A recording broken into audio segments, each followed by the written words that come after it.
Assalamualaikum warahmatullahi wabarakatuh.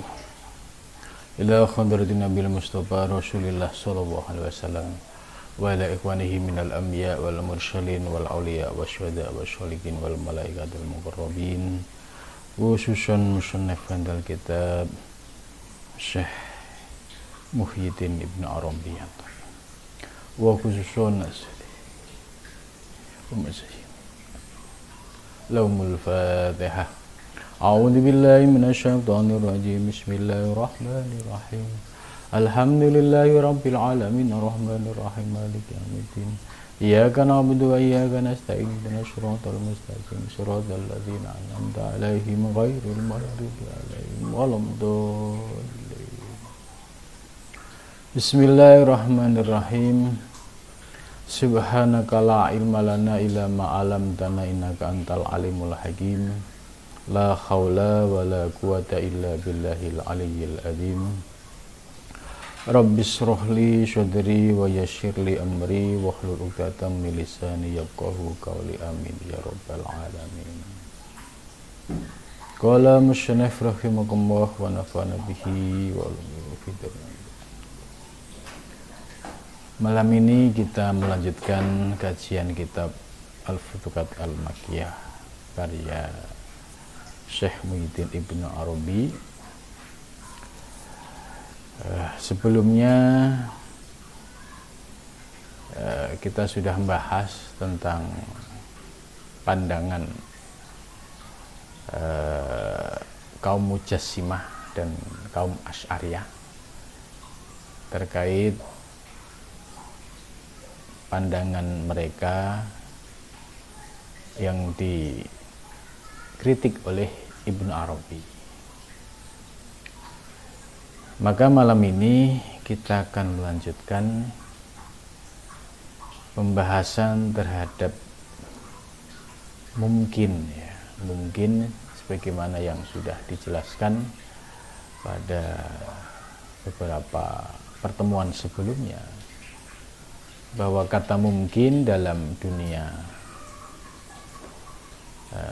tauhid itu memiliki makna sesuatu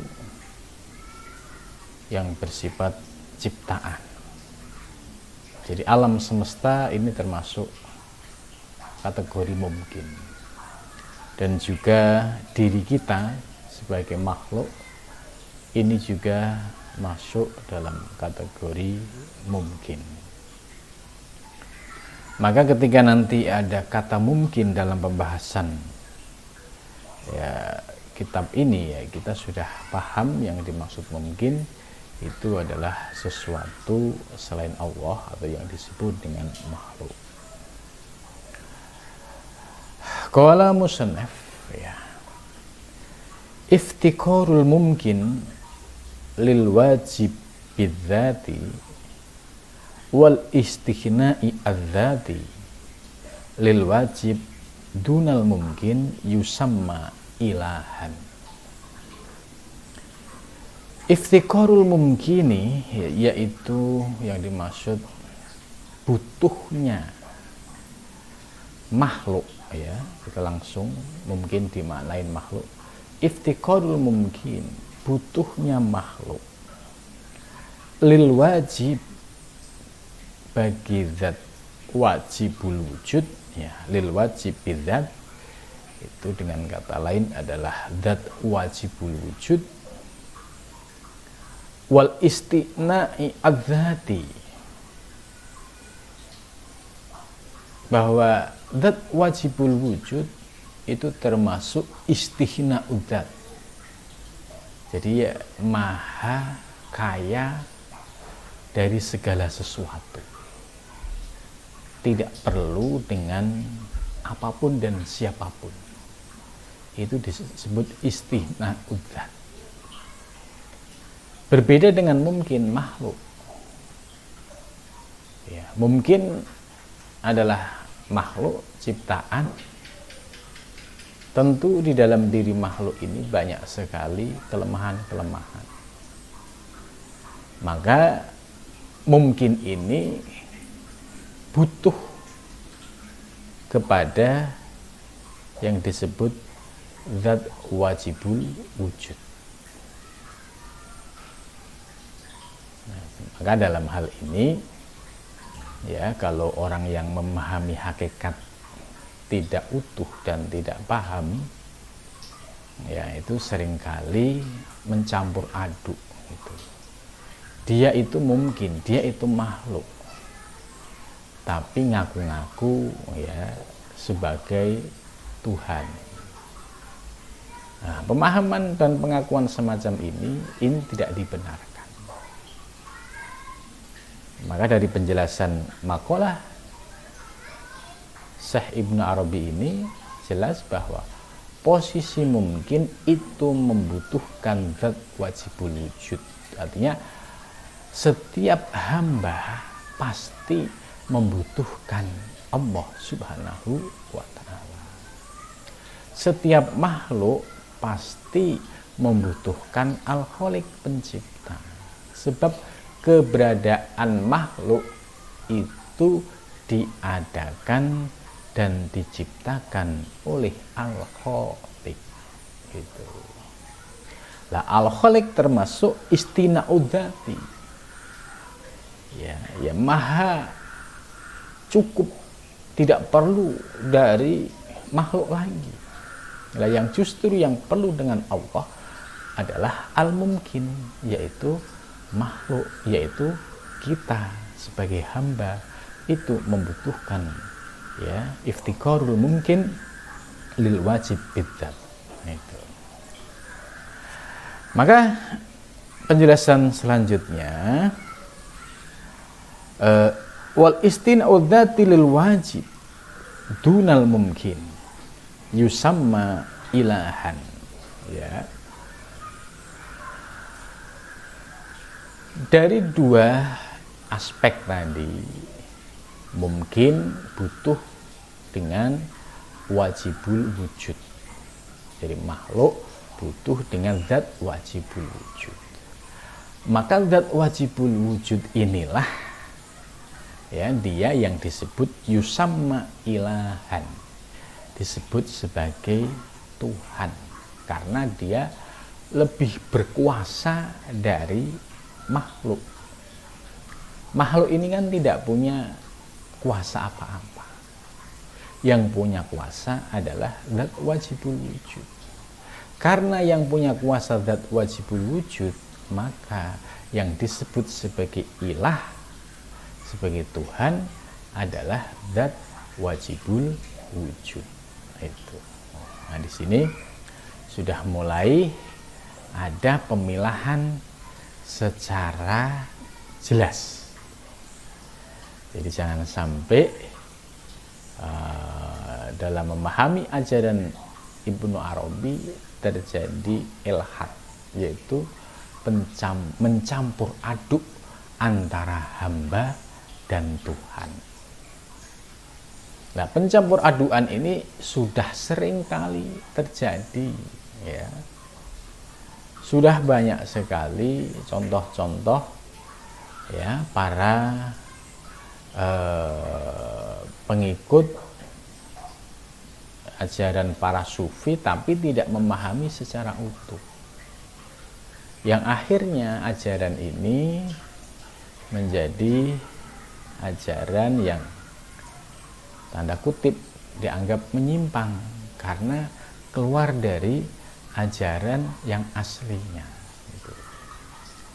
Maka ketika kita memahami teks-teks atau kitab-kitab para ulama muhakkikin, ya, baik di dunia Islam maupun di Nusantara, kalau kita sudah punya bekal dasar dari penjelasan Ibnu Arabi, saya kira ini menjadi kunci, karena pasti penjelasan ulama-ulama lain ya pasti akan sama. Itu. Nah, jadi di penjelasan awal ini sangat jelas bahwa seorang hamba ya, atau makhluk itu pasti membutuhkan kepada zat wajibul wujud yang bersifat istisna udzati, yang maha segala-galanya, ya, karena dia maha segala-galanya, itulah disebut sebagai ilahan, sebagai Tuhan. Itu. Jadi tidak layak seorang makhluk yang iftikor itu mengaku Tuhan.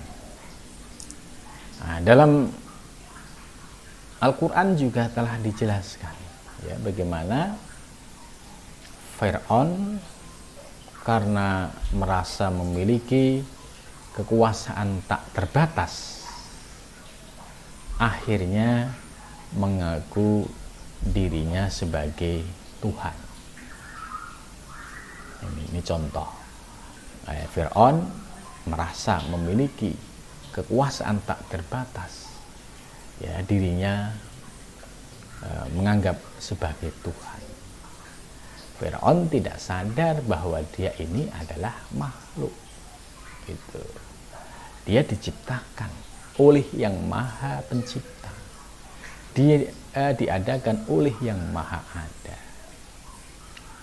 Gitu. Karena dia tidak mendapatkan bimbingan ya dari Allah, ya, memang dibuat sebuah percontohan, ya, maka generasi yang hidup pada abad sekarang itu bisa melihat contoh nyata di dalam Al-Quran bahwa seorang manusia dia hanya berkuasa tapi mengaku sebagai Tuhan, dan pengakuan seperti ini adalah tidak benar.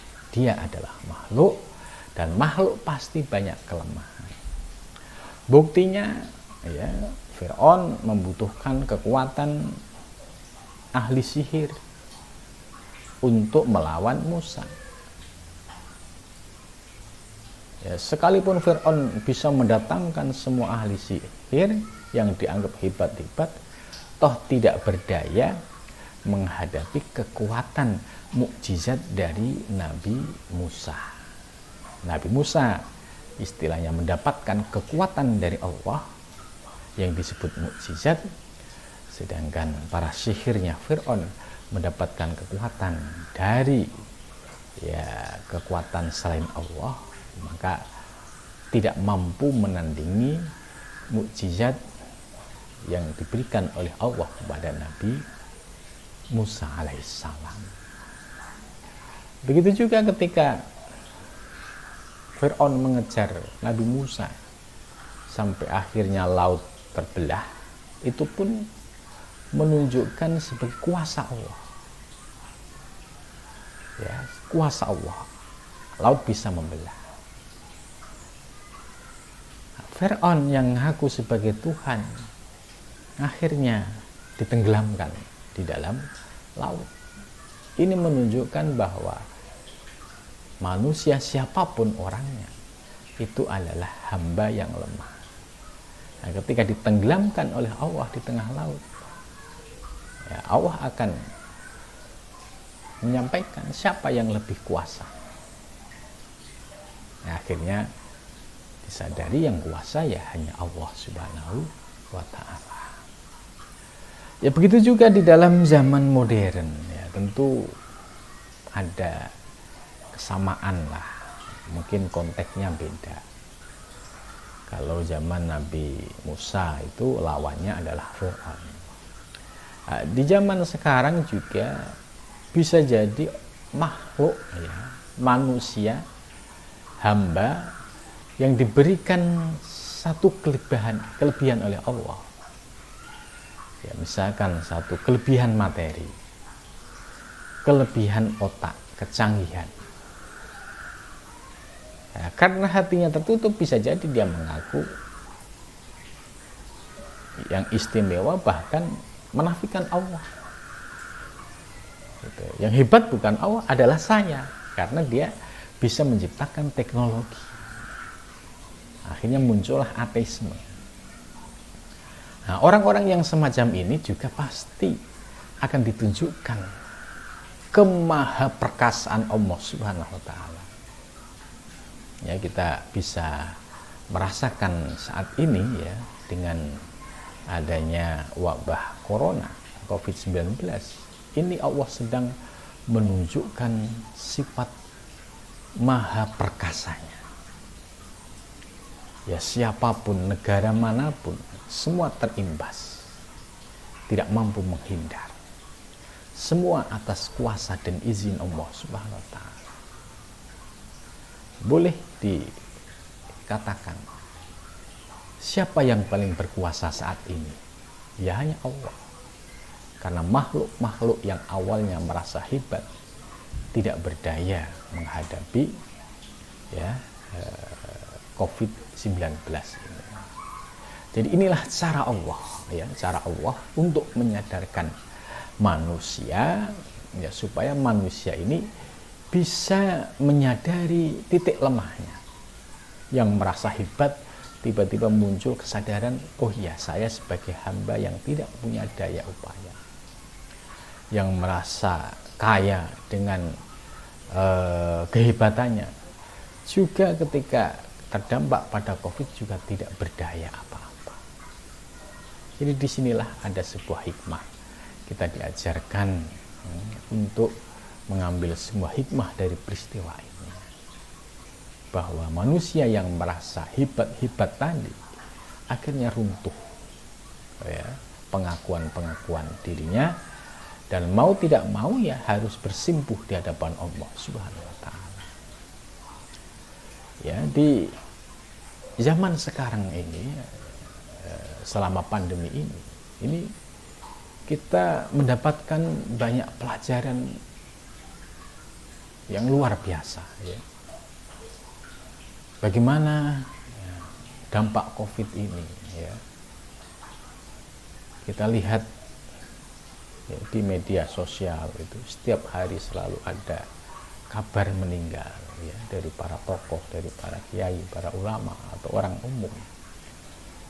Nah, tentu ini semua bisa menjadi iktibar, bisa mengambil ibarat, ya, begitu dekatnya kematian.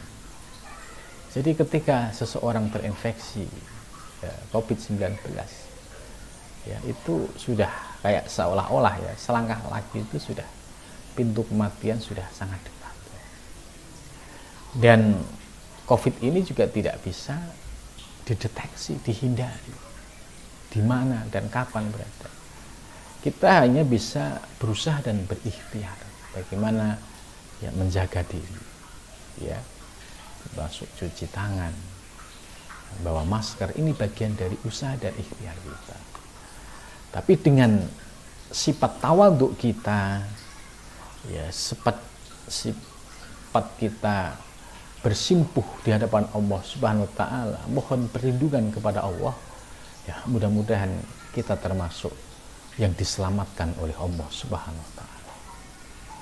Karena hanya bersimpuh, ya, beristighfar, memohon ampun, ya, dan memohon kepada Allah Subhanahu wa Ta'ala perlindungan, hanya itu yang bisa kita lakukan. Sebab di sini Allah sedang menunjukkan kemahaperkasaannya. Allah sedang menunjukkan sifat qaharnya. Kita sebagai hamba yang tidak berdaya, ya hanya memohon ampun dan memohon, ya, perlindungan kepada Allah. Tanpa itu kita tidak bisa apa-apa. Gitu. Karena itu apa yang disampaikan oleh Syekh Muhyiddin Ibnu Arabi, bahwa iftiqarul mumkin lil wajib ini ya benar-benar harus kita rasakan dan kita nikmati. Kondisi kayak begini, semua orang merasakan dirinya tidak berdaya, tidak punya kekuatan, hanya bisa, ya, memohon perlindungan kepada Allah Subhanahu wa Ta'ala. Ya, banyak yang sudah berusaha ikhtiar semaksimal mungkin, toh juga ada yang kena. Bahkan yang di daerah-daerah yang dianggap aman juga terkena juga ini. Maka apa yang disampaikan iftiqarul mungkin, bahwa kita sebagai hamba yang lemah tadi itu sangat membutuhkan Allah Subhanahu wa Ta'ala. Maka dalam kondisi seperti ini, ya, iftikor kita tunjukkan dengan apa? Ya, dengan bertaubat kepada Allah Subhanahu wa Ta'ala. dengan memperbanyak sholawat. Ya, mudah-mudahan dengan sholawat ini kita mendapatkan syafaat Nabi besar, baik syafaat saat di dunia, terutama saat COVID ini, dan juga syafaat di yaumul kiamah nanti. Itu. Karena kita sebagai hamba tidak berdaya, mengakui yang punya otoritas mutlak adalah zat wajibul wujud ini. Ya. Kemudian selanjutnya, ya, Imam Ibnu Arabi menjelaskan wa ta'alluquha binafsiha bihaqaiqi kulli muhaqqiqin wujudan kana au adaman yusamma ilman. Nah, ini maksudnya penjelasan lanjutannya. Kalau di awal tadi sudah dijelaskan bahwa seorang hamba apapun bentuknya yang namanya ciptaan itu pasti membutuhkan pencipta. Kita sebagai hamba yang lemah pasti membutuhkan kuasa Tuhan yang maha kuasa. Lah, akan tetapi yang perlu kita pahami bahwa ada ta'alluq binafsiha wa bihaqaiqi kulli muhaqqiqin. Jadi untuk mengurai relasi antara hamba dan Tuhan ini, nah ini yang perlu penjelasan secara proporsional. Ya. Nah, contoh, hamba ini bisa ada karena diadakan oleh yang maha ada. Gitu. Maka hamba atau wujud mungkin ini disebut jaizul wujud. Sedangkan Allah yang sebagai zat yang maha kuasa disebut wajibul wujud. Nah, bagaimana relasi dua aspek ini, jaizul wujud dan wajibul wujud? Maka ketika kita bisa menjelaskan, mengurai secara ilmu tentang hakikat-hakikat di balik zat wajibul wujud dan di balik jaizul wujud, maka akan terurai, dan itulah yang disebut sebagai ilmu. Yes, ya. Jadi maksudnya begini, ketika kita sudah bisa memahami hakikat jaizul wujud, jaizul wujud ini kan dia ada karena ada yang mengadakan, yaitu yang mengadakan dan wajibul wujud. Maka ketika kita sudah bisa memahami hakikatnya, oh iya ternyata mungkin ini bisa wujud karena diadakan oleh zat wajibul wujud. Maka ketika sudah menjadi mungkin, namanya sudah berubah menjadi hamba. Tapi mungkin ini yang mengadakan, yang menciptakan adalah zat wajibul wujud. Maka dalam memahami teori ini, ya, memilah antara zat wajibul wujud dan zat jaizul wujud, maka akan terurai yang namanya ilmu. Ya, kalau kita bikin perumpamaan yang model Jawa, ya, ini kita akan mudah menangkap dalam memahami penjelasan ini. Contoh, ya,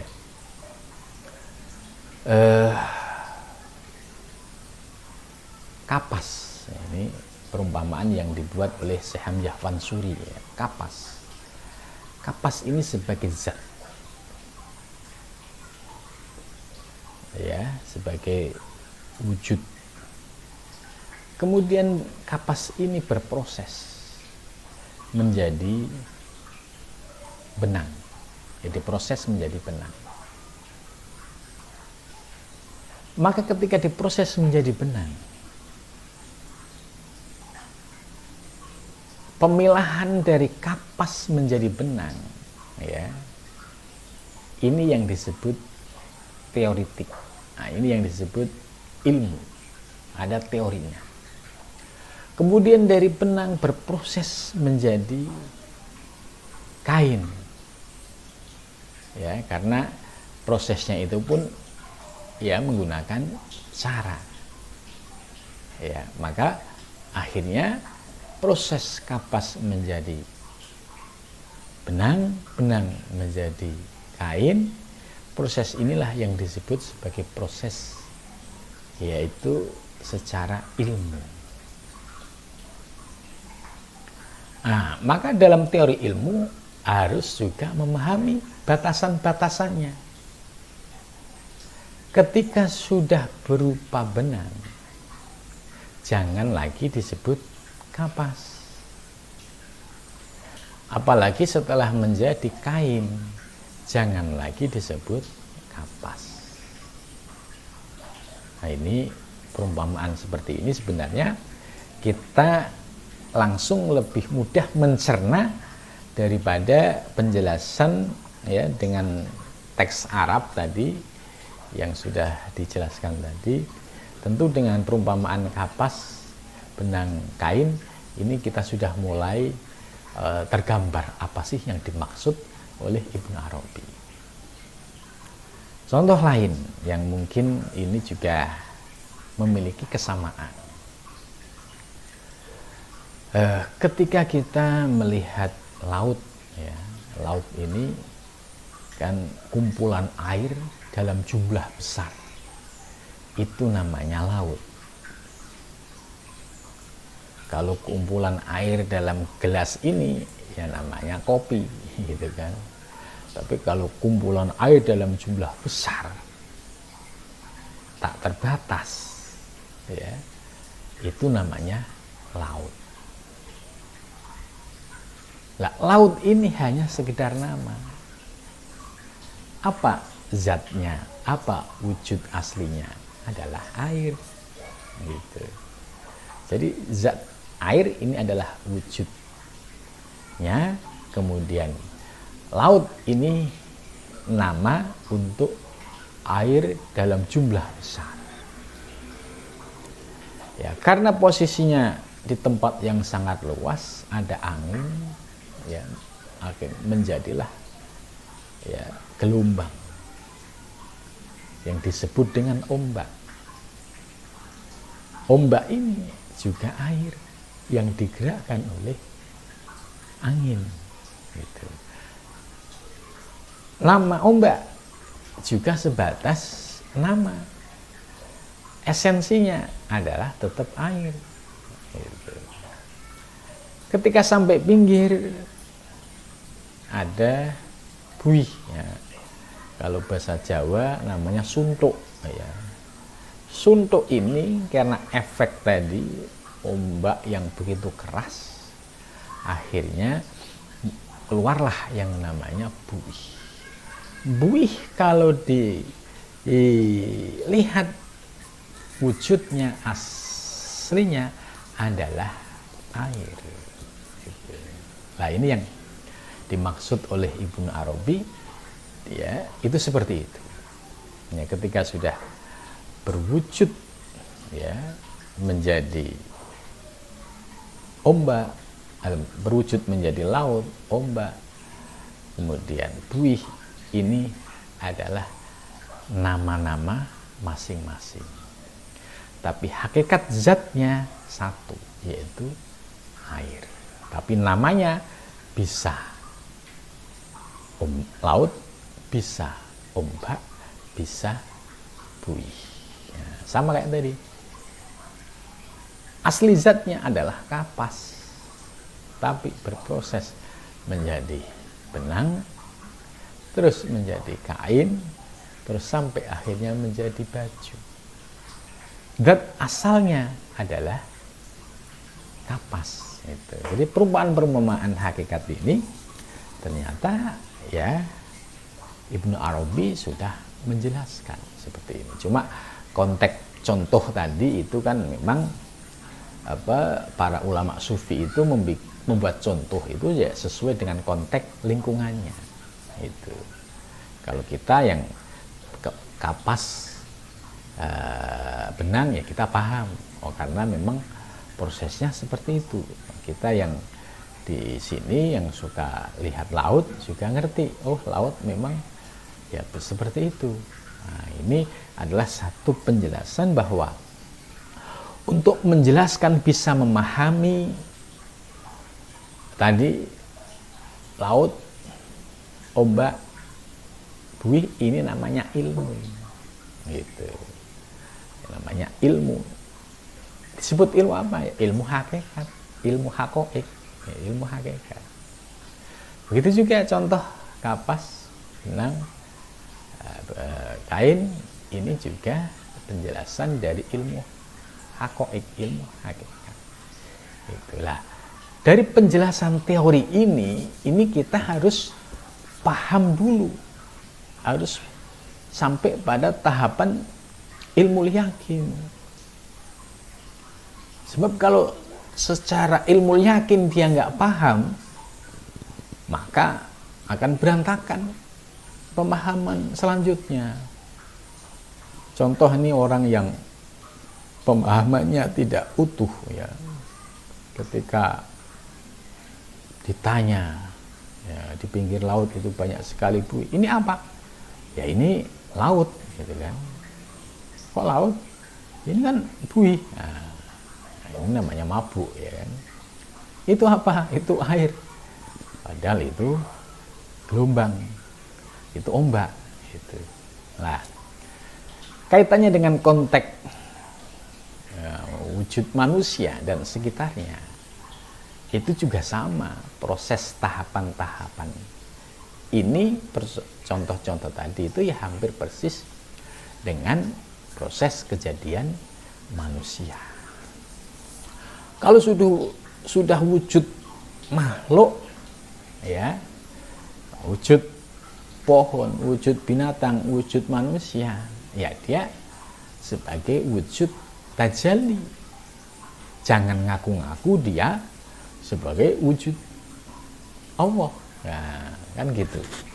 Maka kalau ada orang yang masih tidak sempurna pemahamannya, ya seperti yang sering saya sampaikan, pengakuan muridnya Syekh Siti Jenar yang mendeklar dirinya itu dengan kalimat Allah, nah ini yang salah. Karena dia tidak memahami teori ilmu secara ilmu yakin. Maka pemahaman teori ilmu yakin ini penting supaya tidak terjadi salah paham dan tumpang tindih.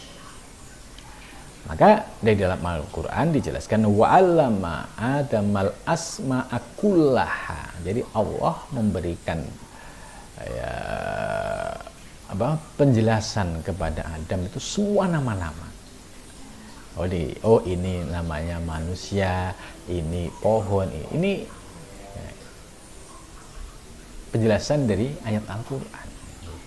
Jadi nggak boleh disebut dengan nama-nama zat aslinya. Gitu. Ini apa? Ini Allah. Ini apa? Wah ini namanya salah kaprah. Gitu. Secara teori ilmu dia belum paham, apalagi sampai ilmu yakin.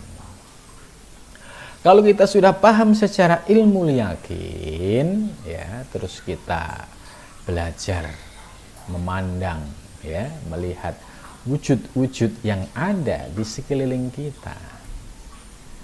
Kalau kita terus istiqomah, ya itu bisa naik grade-nya menjadi ainul yakin. Oh iya, keyakinannya semakin bertambah. Ini apa? Ya dia ini tetap disebut namanya. Ini apa? Ini bunga mawar. Gitu. Ini apa? Ini pohon. Gitu.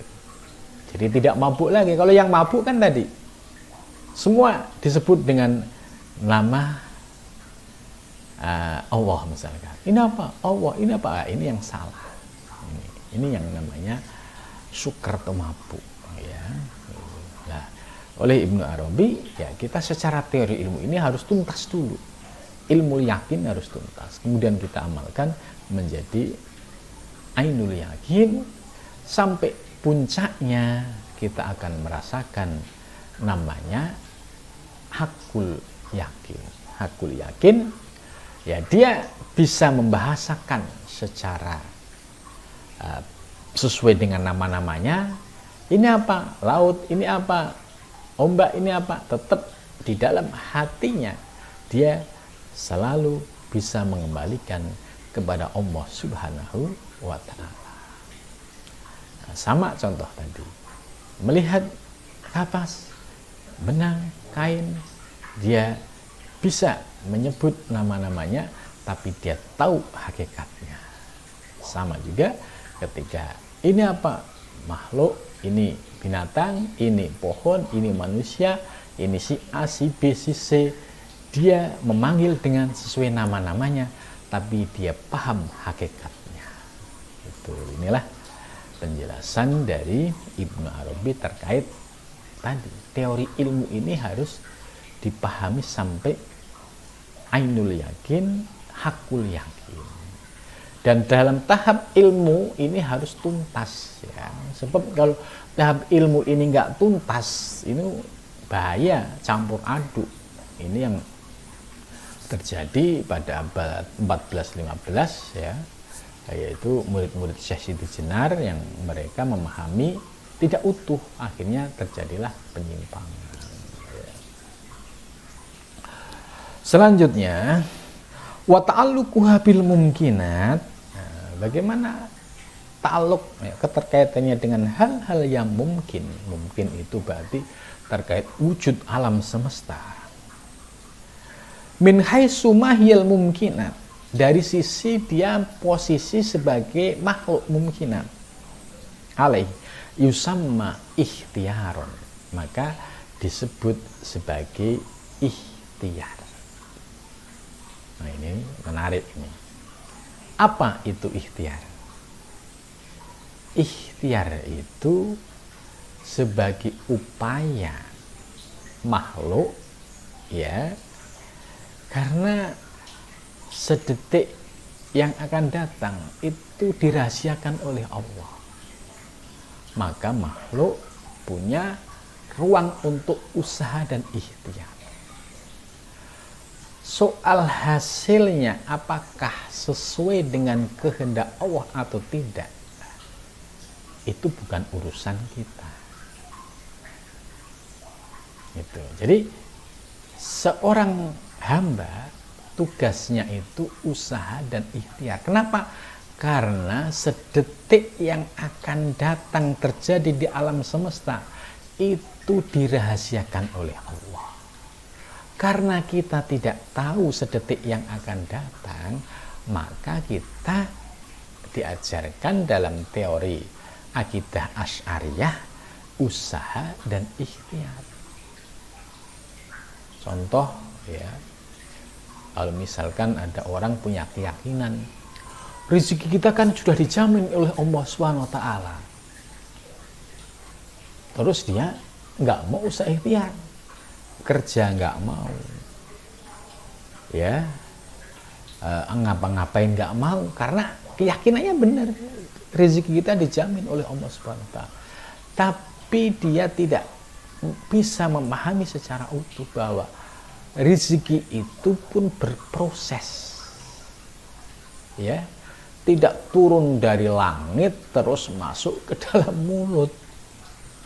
Maka di Al-Quran Allah selalu menggunakan kata rozakna, ya, menggunakan na, mutakalim al-ghuer, karena ada keterlibatan banyak orang, sekalipun keterlibatan itu semua atas kuasa Allah. Tapi Allah menggunakan kata wa mimma rozakna hum yunfikun. Itu. Nah, ini kalau salah pemahaman, dia menjadi jabariyah, nggak mau usaha dan ikhtiar, ya, akhirnya kalau nyocoki hawa nafsunya, wah, benar nih apa yang saya yakini bahwa semua datangnya dari Allah, gitu. Tapi giliran tidak nyocoki, dia bisa stres, depresi, ya, karena merasa ya kan semua dijamin oleh Allah. Nah, dia nggak sadar apakah dia memahami kehendak Allah? Kan belum tahu juga. Nah, akhirnya dikasih yang pahit-pahit, muncullah ya depresi, muncullah kekecewaan. Oh, ternyata kehendak Allah tidak sesuai dengan kehendak saya. Itu maka sikap yang paling baik ya kita usaha dan ikhtiar itu jangan mengandalkan akal kita, jangan mengandalkan usaha kita. Usaha dan ikhtiar yang bersungguh-sungguh tapi dipasrahkan kepada Allah. Ya, kalau memang Allah berkehendak nyocoki dengan takdirnya, ya akan terjadi.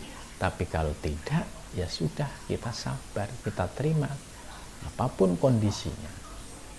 Jangan kita memaksa Allah.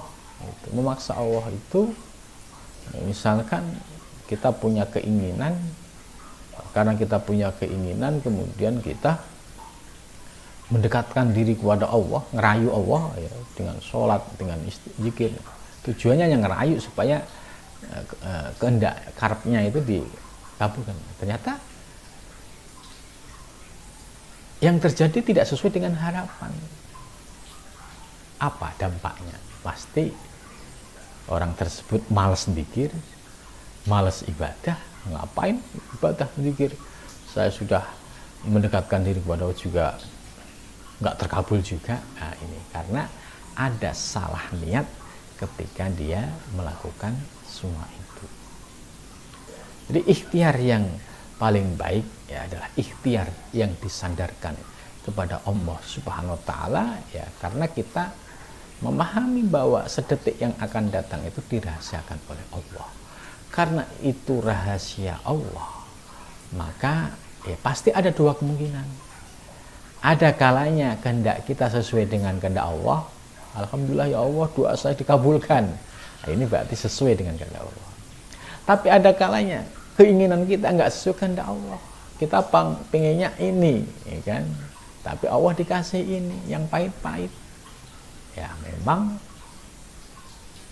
Allah punya maksud. Allah punya kehendak yang tidak bisa dipengaruhi oleh siapapun. Akhirnya muncul kesadaran, oh iya ya, saya salah. Gitu. Jadi ikhtiar. Jadi kita tidak boleh mendahului kehendak Allah. Apalagi kita sudah membuat perencanaan yang sudah dimatangkan gitu ya, seolah-olah ini harus begini kejadiannya. Ya, ternyata perencanaan ini ya sebatas rencana. Itu, banyak orang yang ya rencana hanya sebatas daftar, ada juga rencananya ada yang menjadi rencana Allah. Gitu. Maka yang paling baik usaha dan ikhtiar ya harus dikembalikan kepada Allah Subhanahu wa taala. Sebab kalau tidak disandarkan kepada Allah, dampaknya kalau kita berlawanan dengan kehendak Allah, ya kita sendiri yang hancur, pusing, stres, depresi. Karena gara-gara kita punya keinginan melampaui dari keinginan Allah Subhanahu wa taala. Seolah-olah kita ini punya kekuatan menentukan apa yang kita inginkan. Seolah-olah kita punya kekuatan menentukan keberhasilan. Padahal kita sebagai makhluk tidak punya daya dan kekuatan apa-apa. Nah, inilah cara Allah ya untuk menyadarkan seseorang bahwa dirinya itu sebagai makhluk yang tidak punya daya dan kuasa apapun. Maka di sini disebut ikhtiar karena ikhtiar kita yaitu di wilayah mungkinat. Di wilayah mungkinat. Sebab Allah sebenarnya di zaman azali sudah menentukan apa yang akan terjadi di alam semesta ini. Kan ayatnya jelas. Wallahu khalaqakum. Khalaqa menggunakan fi'il madhi. Berarti telah selesai, telah finish. Jadi kejadian yang akan datang ya di Lauhil Mahfuz ya, di zaman azali sudah ditentukan semua. Cuma kan ditutup rapi, disembunyikan oleh Allah. Andai ada para kekasih Allah yang tahu ya rahasia-rahasia di Lauhul Mahfuz, itu pun disembunyikan, dirahasiakan dengan menggunakan bahasa-bahasa simbolis, tidak dibongkar, tidak apalagi buat gagah-gagahan, tentu tidak gitu, karena ini menjadi rahasia Allah Subhanahu wa taala ya. Kemudian selanjutnya, jadi maka dengan kata lain, ikhtiar yang didasari dengan bersandar kepada Allah. Jangan ikhtiar dengan keakuan dan keegoan. Yang terjadi adalah kekecewaan. Kemudian berikutnya, wa ta'alluquha bil mumkin min haitsu taqaddamal ilmu qabla kaunil mumkin yusamma masyiatan. Adapun keterkaitan dengan sesuatu yang mumkin, yaitu wujud alam semesta atau wujud makhluk, alat ta'ayun min haitsu taqaddumil ilmi, ya, dari sisi ya ilmu sudah memberikan penjelasan sebelumnya, qabla kaunil alam, sebelum adanya alam semesta, ya, yusamma masyiatan, maka disebut sebagai masyiah, kehendak, masyiatullah, kehendak Allah. Maksudnya begini,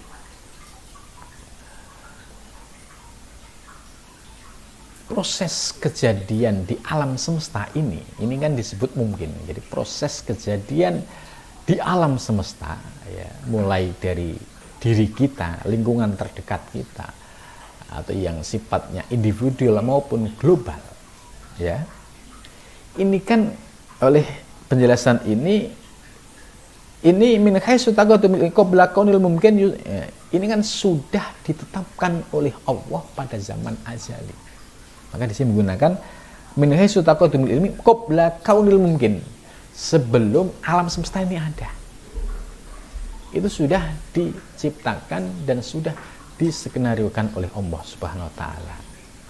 Nah, maka ketika kita berproses mengalir pada kehendak Allah, akhirnya ya kita menemukan, ya, oh iya ya, ternyata saya jadinya ini.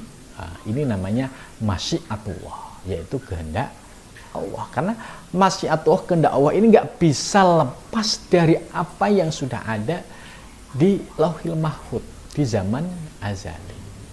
Contoh, si A jadi RT, ya di Lauhul Mahfuz catatannya di RT, ya dia nanti akan menjadi RT. Inilah yang disebut masyiatullah itu, ya.